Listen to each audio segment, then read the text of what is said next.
Hello guys, welcome back to my channel earth mom reactions and thank you so much guys. इतना प्यार मतलब दिल खुश हो गया आप सबका प्यार देख के मेरे नए चैनल पे। दिल सच में खुश हो गया। आप सब में से बहुत सारे लोग मेरी यूट्यूब की जर्नी के बारे में भी डिमांड कर रहे थे, तो मैं अपने नए चैनल पे बहुत जल्दी आपको अपनी यूट्यूब की जर्नी के बारे में एक वीडियो ज़रूर बनाऊंगी। लेकिन फिलहाल सोशल मीडिया पे एक बहुत ही इंपॉर्टेंट टॉपिक आया है जिसके बारे में मुझे लगता है कि हमें डिस्कशन करना बहुत ज़रूरी है और ऐसे टॉपिक्स पे बात हमें करनी ही चाहिए, एक औरत होने के नाते और सोशल मीडिया का हिस्सा होने के नाते। ठीक है, उसी के साथ आप सब लोगों से रिक्वेस्ट है दिल से कि प्लीज़ इस नए चैनल को प्यार दीजिए, सपोर्ट दीजिए, वीडियो को लाइक कीजिए, शेयर कीजिए, सब्सक्राइब कीजिए। ठीक है, तो आज हम बात करने वाले हैं पिंकी के बारे में। पिंकी फतरौड़, सोनू फतरौड़, आप में से आई एम श्योर बहुत सारे लोग इन्हें जानते होंगे। इंस्टाग्राम पे ये काम करते हैं। बेसिकली इनकी कंट्रोवर्सी पिछले काफ़ी समय से चल रही है, ऑन ऑफ चलती रहती है, फिर रुक जाती है, फिर चलती रहती है, फिर रुक जाती है। बट रिसेंटली पिंकी ने कुछ ऐसी फोटोज इंस्टाग्राम पे अपनी शेयर करी जिन फोटो को देखने के बाद सच में कहते हैं ना, रोंगटे खड़े हो गए। देखो, जो लोग इन चीज़ों के हैबिचुअल हो गए हैं, जिनके साथ ये चीज़ें होती हैं ज़िंदगी में, शायद उन लोगों के लिए ये होता है हम यूज टू हो गए। लेकिन जो बाकी लोग होते हैं ना, जब वो ये चीज़ें देखते हैं तो सच में उनके रोंगटे खड़े हो जाते हैं। जब मैंने वो इंस्टाग्राम पे रील देखी, वो फोटो देखी, पिंकी के हाथ में यहाँ पे पूरी चोट थी, उसके गाल के पूरे एरिया में यहाँ पे पूरी चोट थी, उसके दूसरे हाथ में पूरी चोट थी, उसके यहाँ पे पूरी चोट थी, उसके शरीर की जगह जगह पे निशान थे, जगह जगह पे निशान थे। कुछ ही देर तक वो वीडियो इंस्टाग्राम पे रही और उसके बाद वो वीडियो वहाँ से डिलीट हो गई। जब वो वीडियो डिलीट हुई तो सोशल मीडिया पे जो उनके फैन फॉलोवर्स हैं, उन्होंने सबने उनको दूसरी रील पे कमेंट करना शुरू कर दिया कि आपने वो रील क्यों डिलीट कर दी, आपने वो फोटो क्यों डिलीट कर दी। तो पिंकी ने इस बात का जवाब भी दिया कि मैंने वो डिलीट नहीं करी, मुझसे वो डिलीट करवाई गई। उसने बकायदा ये चीज़ बोली कि मुझसे डिलीट करवाई गई। लेकिन जिस तरीके से वो निशान थे, सोचने में 1 मिनट भी नहीं लगा और समझने में भी 1 मिनट नहीं लगा कि ये एक घरेलू हिंसा की शिकार हुई है।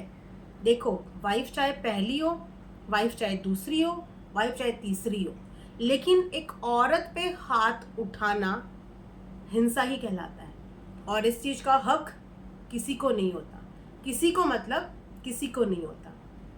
ठीक है, उसके बाद मैंने कल व्लॉग देखा था पिंकी का। उन्होंने एक व्लॉग भी यूट्यूब पर डाला जहाँ पे उन्होंने बहुत स्पष्ट तरीके से अपनी चीज़ क्लियर करी और इससे पहले भी पिंकी ने ये चीज़ क्लियर करी है। देखिए, पिंकी और सोनू की लाइफ ट्रबल भरी रही है। जितना दुख सोनू ने झेला है उतना ही दुख पिंकी ने भी झेला है।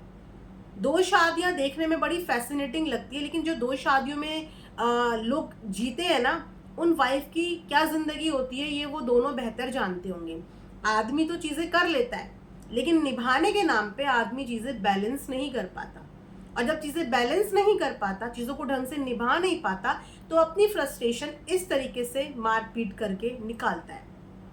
ठीक है, और कुछ ऐसा ही यहाँ पे हो रहा है। ना तो इस जगह पे मैं सोनू की गलती बोलूंगी, ना ही इस जगह पे मैं पिंकी की गलती बोलूंगी, क्योंकि दोनों ने शादी ही करी थी। लेकिन जिस आदमी ने उनसे शादी करी थी, ये जिम्मेदारी उस आदमी की होती है कि अगर आपकी 2 शादी करने की कैपेसिटी थी, हिम्मत थी करने की, तो उन 2 शादियों को निभाने की जिम्मेदारी भी आपकी ही थी।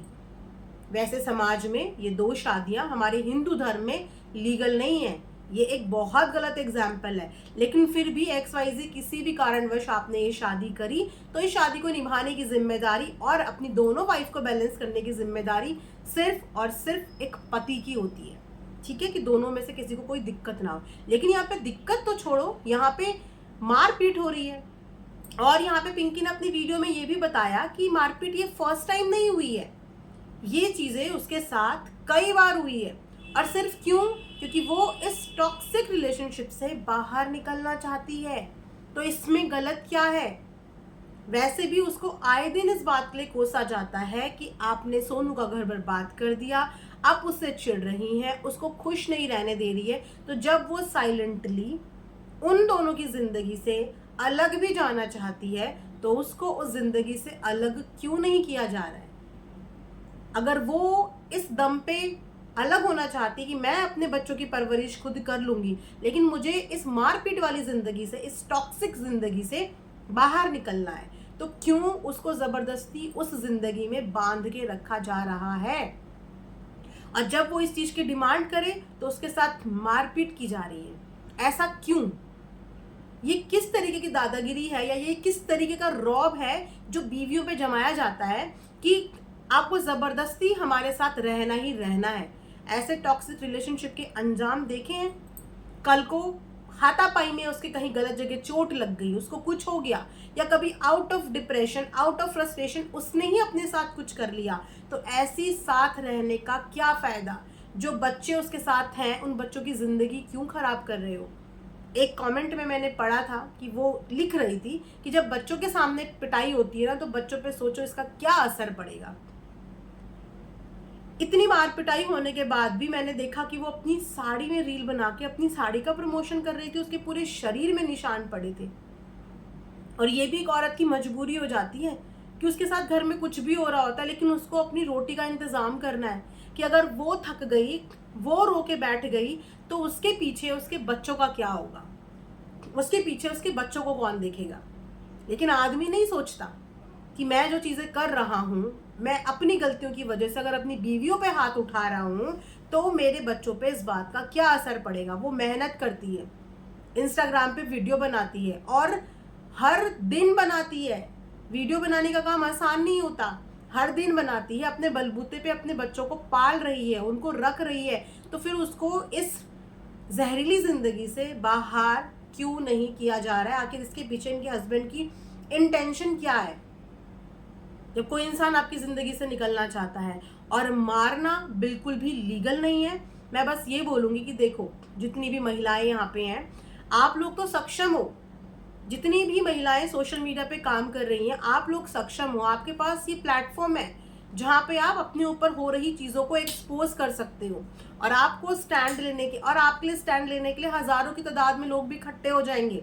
लेकिन अगर आप इस हिंसा के खिलाफ आवाज नहीं उठा पा रहे हो, इस चीज से अपने आप को सेफ नहीं कर पा रहे हो, तो आप ये बताइए कि कल की डेट में जब आपके बच्चों के साथ, भगवान ना करे ऐसी चीजें हुई, तो आप अपनी बच्चियों को इससे कैसे निकालेंगे? क्योंकि आप अपने आप को इससे बचा नहीं पा रहे हो।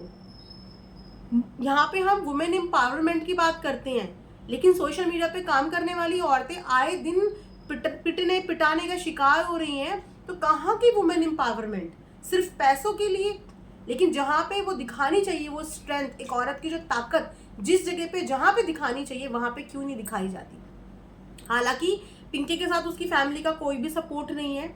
इस शादी को करने से पहले ही वो अपने परिवार से सारे रिश्ते नाते तोड़ चुकी थी।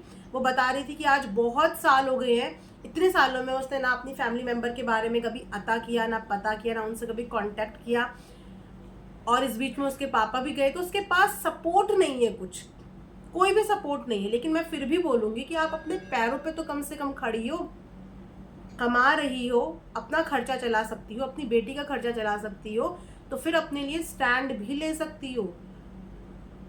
चाहे वो आदमी अपना खुद का पति हो, हाथ नहीं उठा सकता, और इतनी बुरी तरह हाथ नहीं उठा सकता जिस तरीके के निशान उस लड़की के शरीर में पड़े हुए थे, इतनी बुरी तरीके से हाथ नहीं उठा सकता। और शर्म आनी चाहिए ऐसे पतियों को जो पत्नियों पे हाथ उठाते हैं, जो पत्नियों पे हाथ उठाते हैं। क्यों? क्योंकि पत्नी अपनी हक की बात करती हैं। शादी करने से पहले ये सोचना था ना। आज दोनों पत्नियां रोती हैं।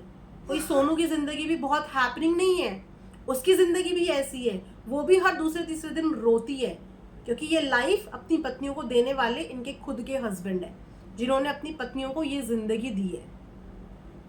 तो मैं यहाँ पे बस ये बोलूंगी कि इस तरीके की हाथापाई को अगर आपने सहन कर लिया ना, तो आप दुनिया को क्या इन्फ्लुएंस करेंगे? आप लोग इन्फ्लुएंसर हैं। इस तरीके की चीज़ों को आप लोगों ने बर्दाश्त कर लिया, तो आपको देखा देखी लोग बोलेंगे यार, जब इतने बड़े ये लोग इन्फ्लुएंसर इन चीज़ों को बर्दाश्त कर सकते हैं, तो जो औरतें बेचारे कुछ नहीं करते होंगे, सोचो वो लोग क्या करेंगे।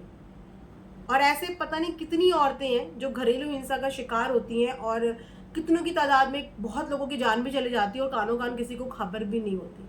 तो इस तरीके की एक्टिविटी को बिल्कुल सपोर्ट मत करो। Take a stand for your self. और घरेलू हिंसा को I definitely will not support.